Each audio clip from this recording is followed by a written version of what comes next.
guys, welcome back to my channel. If you guys recall, in the last bookish kind of vlog, I really wanted to check out a Barnes & Noble that I hadn't been to before, and I ended up not going in that video, but rest assured, because we're heading there today. So I'm not even gonna lie, I've been in just a teensy bit of a reading slump lately, and I thought being amongst more books at a new Barnes & Noble, and also perhaps even reading there and changing up my reading scenery might help me to overcome this reading slump that I've been in. Will this work? I don't know, but let's find out. I am really excited to go to this Barnes & Noble because, like I said, I have not been yet, and it looks like it's gonna be a really pretty one, at least from the outside. Very excited. I don't really have any books that I'm looking forward to purchasing. I do have a couple of books that my friend Alyssa really wants me to read, but considering the fact that I'm in a reading slump, will I be buying them? I don't know, but is it Barnes & Noble, and do I typically buy more books than what I walk in there thinking that I will buy? Absolutely. And so I might be walking out of there with books, even though I'm saying that I shouldn't, and I will probably not, but I might. And before I forget, if you guys like these book vlogs, don't forget to give this video a thumbs up. Leave a comment down below. What are you reading? Let's discuss it. And also don't forget to subscribe. Now let's go.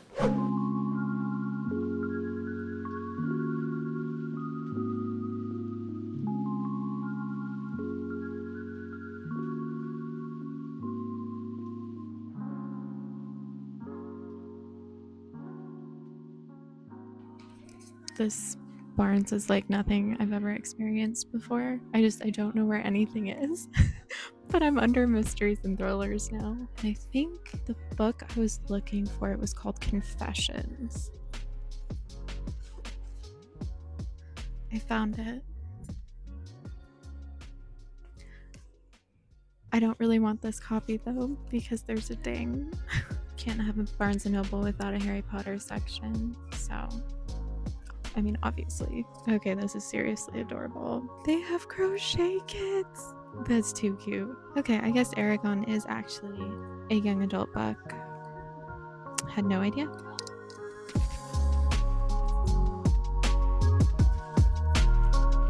Okay, there's a big difference between the size of these books, even though it's the same book. I feel like I should want this one because it includes special content, but I like the feel of the old one better.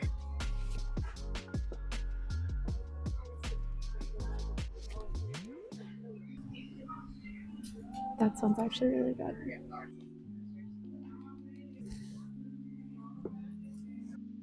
I don't know if I should get Beginner and Pickup, Butcher and Blackbird now or wait, because it is the read for a book club in May. I may wait on this. Also, there is no Starbucks in here. I have not been able to find one, which kind of puts a damper on my plans to read here. So I don't know what I'm gonna do about that. I think this might have been a fail. It was nice though to get out of the house and come over and see this. There's people. Shh.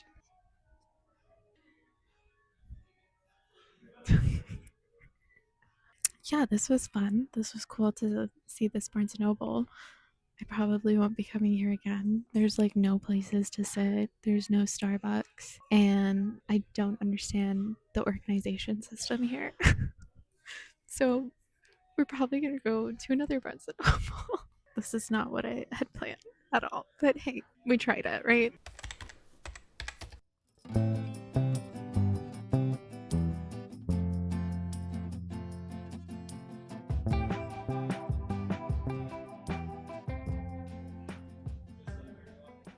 What a wonderful sign. I want to solve my own murder. There it is. We're back to the better Barnes & Noble. I do really want to get that Lilith book that I found at the other Barnes & Noble. And then I still do want to find Confessions without any dings on it, and Binding. I think it's Binding 13 because my bestie wants me to read that, so I'm gonna get that. I want to say that that's all, but we'll see. Let's go.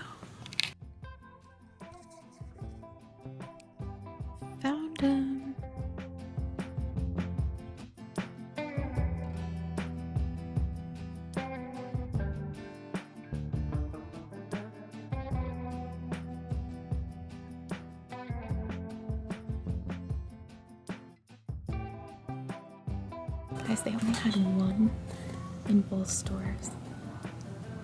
Like, what's up with that? But this one's not dented, so I will be purchasing it from this Barnes & Noble, and that's probably why it's my favorite Barnes.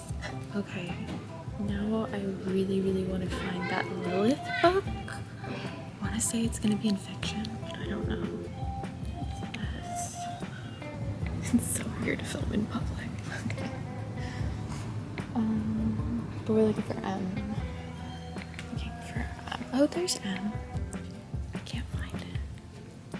Well, I have been wanting to read a Brandon Sanderson book, though.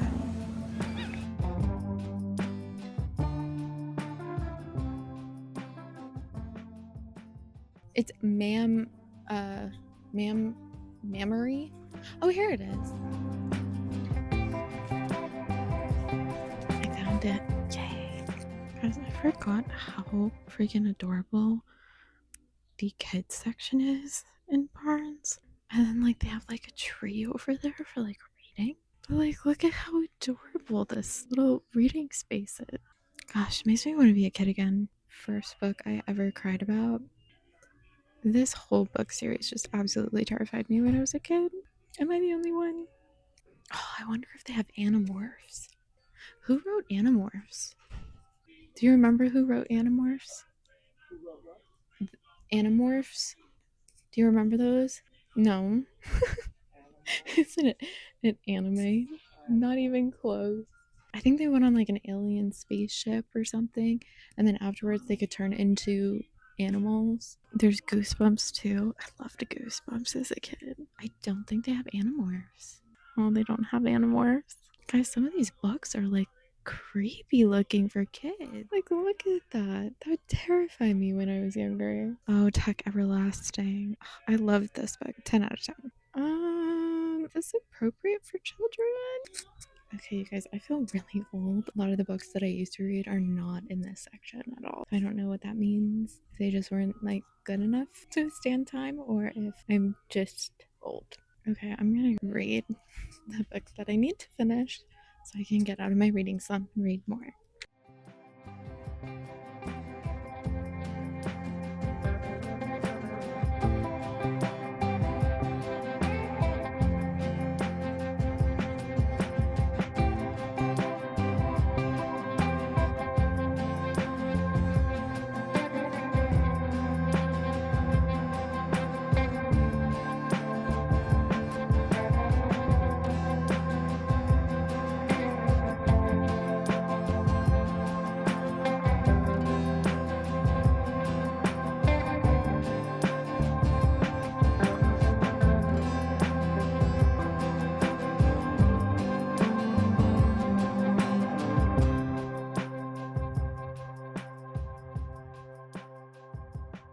And I'm back. I got 3 books, which I, again, was not intending to buy any books except Confessions, but I wound up actually purchasing Binding 13, which is another book my bestie wanted me to read, but I've been hesitant to read because our tastes don't quite align in terms of like romance or just reading in general. So some of the books that she recommends, I just know they're not for me, but she loves them. And so sometimes I do like to try and dip my toes in things that she enjoys. So that way, 1, we have books to discuss, and 2, so that I can kind of get out of the books that I know I would prefer to read and maybe even expand my taste and perhaps pick up a really good book. She recommended Hidden Pictures, and that book was actually really good. I had a fun time reading it. I enjoyed it, and it was quite creepy. But this is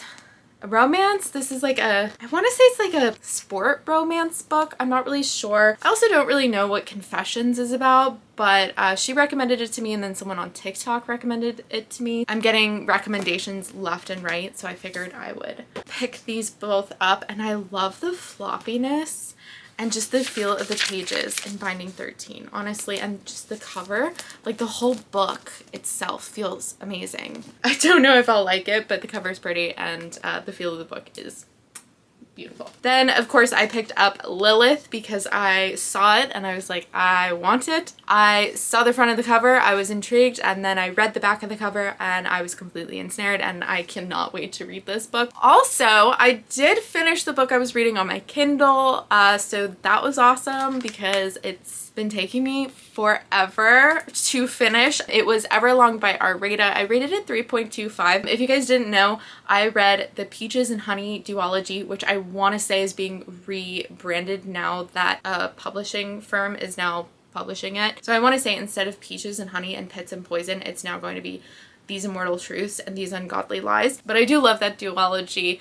Peaches and Honey was the first 5-star read that I read for this year, and I just adored that story. So I was really excited for Everlong by Rita, but I don't know, it just didn't hit the same. I guess I was expecting to love it as much as I did for Peaches and Honey, and I just didn't, if I'm being honest. I think that it was cool. It did have me engaged, like, and curious in the beginning because it's another, like, immortal love story, slow burn, and I didn't know what kind of, like, an immortal she was, and then when I found out, I was like, oh, I should have seen that, and I totally didn't. But after, like, knowing what she was, it just, I don't know, it just wasn't as gripping as Peaches and Honey was for me. Peaches and Honey is just like the OG in my heart. But yeah, I gave Everlong 3.25 stars. It was good. I think the ending really came full circle. I did shed a few tears. It was very sweet. But anywho, this is where I will end this video. Thank you guys for coming along with me to Barnes & Noble and spending some time with me as I try and get over my reading slump. Was I successful? I think so. I think finishing Everlong, and I think going to Barnes & Noble and seeing how many other books I really want to read, as well as coming back home and seeing all of my physical TBR that I still need to get to, I think it was a very motivating experience. So I would 10 out of 10 recommend go to Barnes & Noble if you're in a reading slump and read there. Hopefully finish a book there, and then you will be restored. But don't quote me on that. Like, if it doesn't work for you, like, don't come for me. If you did enjoy this video, please don't forget to comment down below what books are you currently reading. Don't forget to give this video a thumbs up and hit that subscribe button. Until the next time, happy reading.